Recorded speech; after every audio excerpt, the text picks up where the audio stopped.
धाबा style शेवभाजी बनवणे अतिशय सोपे असून त्यासाठी कोणत्याही तयारीची गरज लागत नाही। उपलब्ध असणाऱ्या वस्तूंमधून भन्नाट शेवभाजी बनवणे अगदी शक्य आहे। चला तर जाणून घेऊया अशा चटकदार शेवभाजीची रेसिपी। चला कृती पाहूया। एका कढईमध्ये आपण 2 चमचे तेल घेऊ व त्यामध्ये एक उभा चिरलेला कांदा छान फ्राय करून घेऊ। आपल्याला हा कांदा ब्राऊन होऊपर्यंत परतवून घ्यायचा आहे। हा कांदा ब्राऊन झालेला आहे। आता आपण त्याला बाहेर काढून घेऊ व सेपरेट ठेवू।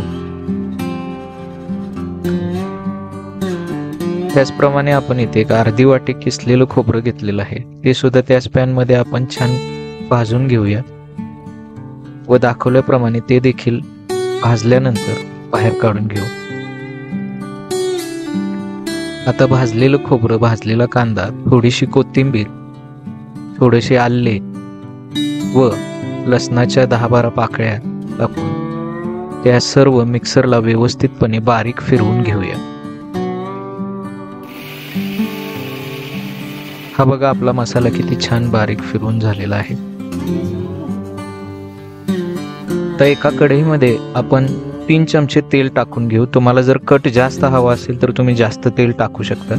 दाखवल्याप्रमाणे पावडर मसाला टाकून घेऊ। 1 चमचा लाल तिखट आपण टाकलेला आहे, अर्धा चमचा हळद टाकायची आहे, त्याचप्रमाणे 1 चमचा गरम मसाला, 1 चमचा आपल्याला धनेपूड टाकायचे व अर्धा चमचा आपल्याला जिरेपूड टाकून घ्यायचे व हे सर्व जिन्नस आपल्याला मिक्स करून घ्यायचे आहेत। यांना छान तेलामध्ये परतवून घ्यायचे। तेलामध्ये हे सर्व मसाले भाजून झाले की त्यामध्ये आपण मिक्सरवर फिरवलेला मसाला त्यामध्ये टाकून छान अगदी तेल सुटेपर्यंत भाजून घ्यायचा आहे। आपण हे सर्व अगदी एकजीव करून घ्यायचं आहे। बघा कसं त्याला तेल सुटत आहे।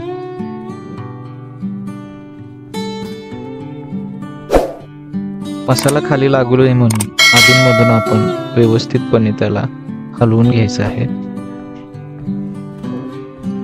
बघा किती तेल त्याला साईडने व्यवस्थितपणे सुटलेलं आहे। आता त्यामध्ये आपण लागेल तेवढे, तुम्हाला जितकं पातळ पाहिजे तितकं गरम पाणी आपण त्यामध्ये टाकून घेऊया।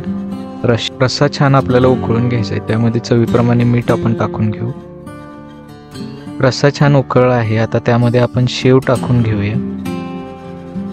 जर तुम्ही लगेच खाणार नसाल तर शेव तुम्ही रस्स्यामध्ये नंतर टाकली तरी चालेल, पण हे गरमागरम खाल्लेलं छान लागतं।